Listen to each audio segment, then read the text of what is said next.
तारा सिंह सिद्धू हूँ और अखिल भारतीय किसान सभा का मैं राष्ट्रीय उपाध्यक्ष हूँ और यहाँ राजस्थान किसान सभा का मैं जनरल सेक्रेटरी हूँ। सर, आपका बहुत बहुत स्वागत है। जय हिंद एक्सप्रेस के साथ आज आप पहली बार हम लोग आपसे मिल रहे हैं, तो हम आपका स्वागत चाहते हैं। धन्यवाद आपको और आपके ज़रिए आपके सारे दर्शकों का जो लंबे समय से किसान आंदोलन के प्रति जागरूक हैं, उसकी खबरों को देखते समझते हैं और खुद आंदोलन का हिस्सा बनते हैं। सबका बहुत बहुत आभार। सर, मैं बस कुछ गिने चुने सवाल आपसे करना चाहूँगा, क्योंकि ये आंदोलन इतना बड़ा हो चुका है कि देश में सब जगह, गांव, कस्बे, सब जगह से लोग जुड़ चुके हैं, सोशल मीडिया के माध्यम से भी जुड़ चुके हैं। तो सबसे पहला सवाल मैं मीडिया पे ही करना चाहूँगा कि मीडिया का कितना सहयोग रहा आपके इस आंदोलन में? देखिए, मीडिया दोनों तरह का है। एक मीडिया जिनको आजकल प्रचलित शब्द है गोदी मीडिया, माने मीडिया का वो हिस्सा जो वही प्रसारित करता है जो सरकार चाहती है, सरकार के प्रति अनुकूल हो, चाहे वो कितना ही झूठ हो, और वो उसका नकारात्मक रुख है आंदोलन के प्रति, भ्रम फैलाने में भी, झूठी खबरें फैलाने में भी। लेकिन मीडिया का एक सेक्शन वो, और ख़ास तौर पे सोशल मीडिया या जिसको आप यूँ कह सकते हैं कि जिनका दायरा बहुत बड़ा नहीं है, लेकिन मीडिया के उनका रोल बहुत पॉजिटिव है। और सोशल मीडिया और यूट्यूब के ज़रिए, फेसबुक के ज़रिए आजकल तो हर एक ही तो रिपोर्टर है और हर एक ही प्रसारक है, तो उसका बहुत बड़ा रोल है इस आंदोलन को जनता तक पहुंचाने के लिए। और खाली हमारी कई बातों को प्रचारित नहीं करता है मीडिया, उसी को प्रसारित नहीं कर रहा, वो अपने तौर पे भी कमेंट करता है, अपने तौर पे भी उसकी अपनी रीडिंग है जिसको लेके वो समझता है, जनता की आवाज़ को जनता तक पहुंचाता है और जनता का फीडबैक हमारे तक भी देता है। उसका बहुत सकारात्मक रोल है मीडिया का। जी, और मैं अब वापस अपन इसी आंदोलन पर आ जाते हैं, शाजापुर बॉर्डर पर आ जाते हैं। हम लोग देख रहे हैं कि यहाँ खाने की, रहने की सारी व्यवस्थाएं की गई हैं। तो मैं यही जानना चाहूँगा कि जैसे किसान गांव से आ रहे हैं, दूर दराज से आ रहे हैं, तो किसी प्रकार की कोई तकलीफ़ महसूस हो रही है? देखिए, घर से बाहर आके और इस तरह की मोर्चाबंदी, ये भी किसानों का शायद पहला तजुर्बा है, लेकिन जन सहयोग बहुत है। यहाँ कई तरह का सहयोग है, बहुत दूर दराज के गांव से भी लोग अपने यहाँ से खाने पीने का सामान इकट्ठा करके, जिसमें आटा है, दाल है और खाद्य सामग्री है, लकड़ियाँ हैं, ये सहयोग है। आस पड़ोस के गांवों से दूध, छाछ, इस तरह का ज़बरदस्त सहयोग है। ये सहयोग माने सिर्फ इसलिए नहीं है कि यहाँ बैठे हुए लोगों को कोई दिक्कत नहीं आए उसके लिए मदद पहुँचाने का, ये सहयोग उनकी भावना जो जुड़ी है आंदोलन के प्रति, ये सब किसी न किसी रूप में अपना सहयोग चाहते हैं आंदोलन का हिस्सा बनकर, और ये चाहते हैं आंदोलन की सफलता। इसलिए सैकड़ों गांवों से न सिर्फ लोग जन आंदोलन का हिस्सा है बल्कि जन सहयोग भी कर रहे हैं।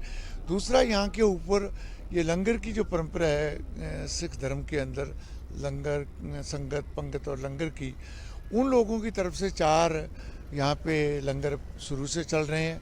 वो व्यवस्था अपने तौर पे भी करते हैं, कुछ सहयोग हमारे यहाँ से भी हम करने की कोशिश करते हैं, लेकिन वो भी उनकी सेवा करने वाले, उनके माताएं बहनें जो खाना बनाती हैं, परोसकारी करती हैं, उनका भी बहुत बड़ा सहयोग है।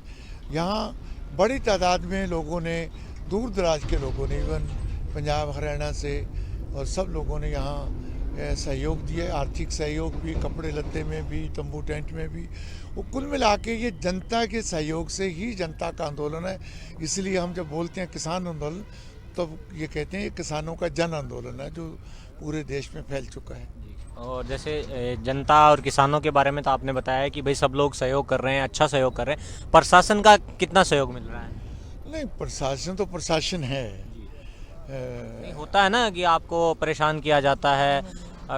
जैसे हमने देखा पहले गाजीपुर बॉर्डर पर पानी सप्लाई बंद कर दी गई थी, कभी वहाँ बिजली काट दी गई थी, बहुत सारी समस्याएं होती हैं। नहीं, वो ठीक है। वो हरियाणा सरकार और केंद्र सरकार, इनकी तरफ से आंदोलन के ऊपर हर तरह का दमन, चाहे पानी बिजली काटने का, चाहे उसमें तारबंदी करने का, या फिर कील और लगाने का, ये यहाँ रहा। और यहाँ भी राजस्थान और हरियाणा के बॉर्डर के ऊपर भारतीय जनता पार्टी संघ परिवार से जुड़े हुए लोगों ने लोगों को उकसाने का काम किया और वहाँ के प्रशासन ने भी इस महापड़ाव जो हमारा यहाँ शाहजहाँपुर बॉर्डर पे है उसमें उन्होंने इसको उखाड़ने के लिए कोई कसर नहीं छोड़ी।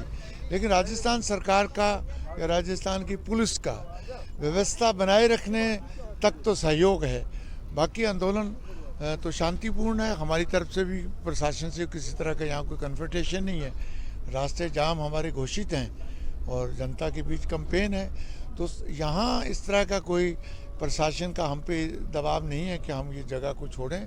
अलबत्ता प्रशासन है, जब वो उनकी नीयत बिगड़ेगी तो उसको फेस करेंगे। जब बाकी जगह कर रहे हैं तो हम भी। जैसे बहुत जगह पर हुआ कि लाठीचार्ज भी हुआ, पीछे धकेला गया, तो आप लोग मतलब उसके लिए भी तैयार हैं? नहीं, वो सब तैयार हैं। वो कोई पहला तजर्बा नहीं है, ज़िंदगी निकल गई ये जन आंदोलनों में। और राजस्थान के अंदर भी हम जब सिर्फ राजस्थान की सीमाओं में राजस्थान के सरकार के खिलाफ आंदोलन करते रहे, तब पार्टी को जाने दीजिए। सरकार जो सिस्टम है, व्यवस्था है, यहाँ भी गोलीकांड हुए हैं, यहाँ भी लाठीचार्ज हुए हैं, यहाँ भी कर्फ्यू लगे हैं, यहाँ भी लोगों की ज़िंदगियाँ गई हैं जनता के आंदोलनों में, ख़ासतौर पे किसान आंदोलनों में। तो ऐसा नहीं है कि प्रशासन का रुख कोई बहुत ज़्यादा जनतांत्रिक हो गया हो या प्रशासन, लेकिन मौजूदा इस आंदोलन में राजस्थान की सरकार का कोई दमनकारी रुख नहीं है। अगर वो बहुत उसका सहयोग का रवैया नहीं है तो उसका नकारात्मक रुख भी नहीं है। और आखिरी सवाल भी है और ये सुझाव भी है, मतलब जो हमारे दूर दराज के लोग आपको देख रहे होंगे उनसे क्या कहना चाहेंगे, क्या संदेश देना? संदेश क्या है कि देखिए, ये लड़ाई अब थम चुकी है। लड़ाई है केंद्र सरकार द्वारा 3 काले कानून और जो प्रस्तावित बिजली बिल है, जो वादा करके मुकर गए वो उन्होंने, जो किसान नेताओं के साथ वार्ताएं थी उसमें केंद्र सरकार ने मान लिया था कि प्रस्तावित बिजली बिल है उसको हम विड्रा कर लेंगे, लेकिन अभी उसने लिस्ट आउट कर दिया है, उस बिल को संसद में पेश कर दिया है। इसका माने है जो की हुई बात से वो मुकर गए हैं। लेकिन ये सरकार जो गैर ज़रूरी ढंग से जो थोपे हुए कानून है, ये खाली किसान विरोधी कानून नहीं है, इसके बहुत माने हैं। ये हमारे देश के संघीय ढांचे पे ज़बरदस्त प्रहार है। ये जो राज्यों के अधिकार था कृषि और कृषि मार्केटिंग, ये राज्य का अधिकार क्षेत्र है। केंद्र को कोई अधिकार नहीं था इसका कानून बनाने का। उसने संघीय ढांचे पे हमला किया। संसद के अंदर जिस ढंग से पारित किया उसको, तो संसदीय मर्यादाओं का उल्लंघन किया, हमारे संविधान का उल्लंघन किया। और आगे चलकर ये लड़ाई जो है समूची भारतीय जनता पार्टी की सरकार की, जो कारपोरेट घरानों के पक्ष की नीतियां हैं, हमारे देश के ही कारपोरेट घराने नहीं, विदेशी कारपोरेट घराने जिनकी आंख यहाँ 12 लाख करोड़ रुपए की खेती का कारोबार है और 12,000 अरब का हमारा खुदरा व्यापार है, जिसमें भारत सरकार WTO में अंगूठा लगा चुकी है कि हम खेती से किसानों को निकालेंगे। तो ये लड़ाई देश विदेश के कारपोरेट घरानों से है। ये केंद्र सरकार चाहती है कि किसान को और ये कृषि अर्थव्यवस्था को कुचल के उनके पक्ष में कानून बनाए, तो पूरा देश को लड़ना है। और खुशी की बात है हमारे लिए, संतोष की, कि ये किसान आंदोलन पूरे देश में फैल चुका है। हमारे राजस्थान में भी अभी हमारा जो महापंचायतों का क्रम है उसकी एक श्रृंखला होगी 13 मार्च तक। हमारे पास समय नहीं है कि हम बता दें, किसी को दूसरी तारीख दे दें कि आप आपके यहाँ नहीं वहाँ करेंगे। ऐसे ही पूरे देश के अंदर पूरे देश का आंदोलन है, पूरे देश की जनता जाग चुकी है। इस आंदोलन में मेहनत का आवाम के बाकी हिस्से, छात्रों, नौजवानों का, महिलाओं का, लेखकों, बुद्धिजीवियों का और श्रमिक वर्ग का ज़बरदस्त समर्थन है। उन्होंने भारत बंद किया, उन्होंने आम हड़तालें की। अगला आंदोलन भी इस देश का पूरा आवाम, किसान, मजदूर सब मिलके नरेंद्र मोदी को झुकाने के लिए मदद करेंगे। अपील मेरी सारी यही है सब, कि जो अब तक छूटे हुए हैं, जो आंदोलन का हिस्सा नहीं है, वे संभावित खतरों को पहचानें और आंदोलन में लड़ रहे लोग जो हैं, घर से यहाँ मैदान जंग में हैं, उनका हम कदम बने, उनका हिस्सा बने। वो और हम सब मिलके इस बाजी को, जितना ये आंदोलन संगठित होगा, जितना इसकी संघर्ष की धारा तेज होगी, और उतना ही इसको विस्तारित करने की ज़रूरत है। उस विस्तार में और संघर्ष के कदमों में सब लोग कदम ताल एक साथ करें, तभी विजय करेंगे। यही संदेश है, यही अपील है। तो संयुक्त मोर्चा, किसान मोर्चा जो है, उसकी तरफ से अगला कदम क्या होगा? अगले कदम की अभी मीटिंग है, आज भी मीटिंग थी प्रस्तावित। अभी तो 23 फरवरी को शहीद आजम भगत सिंह के चाचा अजीत सिंह जी, जो 1905-6 के किसान आंदोलन में, जिसका नाम पगड़ी संभाल जट्टा आंदोलन था, उनकी स्मृति में 23 तारीख का कार्यक्रम होगा पूरे देश के अंदर। वो कार्यक्रम भी जहाँ उनकी स्मृति में और हमारे क्रांतिकारी संघर्ष को याद करने का है, वहीं किसानों के अंदर जन चेतना, जन लामबंदी का एक आह्वान का आंदोलन है। उसके बाद 26 तारीख जो हमारे 3 महीने हो जाएंगे दिल्ली कूच के, उस दिन तक एक बड़ा आह्वान हमारे संयुक्त मोर्चा का राष्ट्रीय नेतृत्व करेगा। तब तक हम पूरे देश के अंदर जगह जगह के ऊपर जन लामबंदी करने के लिए किसानों को, मजदूरों को, आम आवाम को, जो मेहनत कश जनता है, आंदोलन का हिस्सा बनाने में लगे हुए हैं। और यह आंदोलन निरंतर जारी रहेगा। ये लड़ाई भी लंबी है, इसको संगठित करना है, विस्तारित करना है, संघर्ष की धारा को तेज करना है। वापसी तभी है जब नरेंद्र मोदी की सरकार की इन 3 काले कानूनों से वापसी होगी, उसके बाद जनता की वापसी हो जाएगी। तो मतलब जब तक कानून वापस नहीं लिए जाएंगे, एक ही शर्त है आपकी, जब तक कानून वापस नहीं लिए जाएंगे तब तक आप लोग यहीं डटे रहेंगे?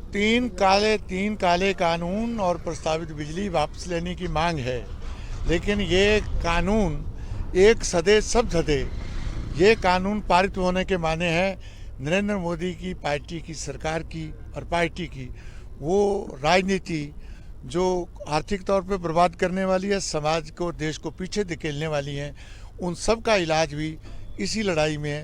वो सब इलाज करके ही वापस जाएंगे। सर बहुत बहुत धन्यवाद।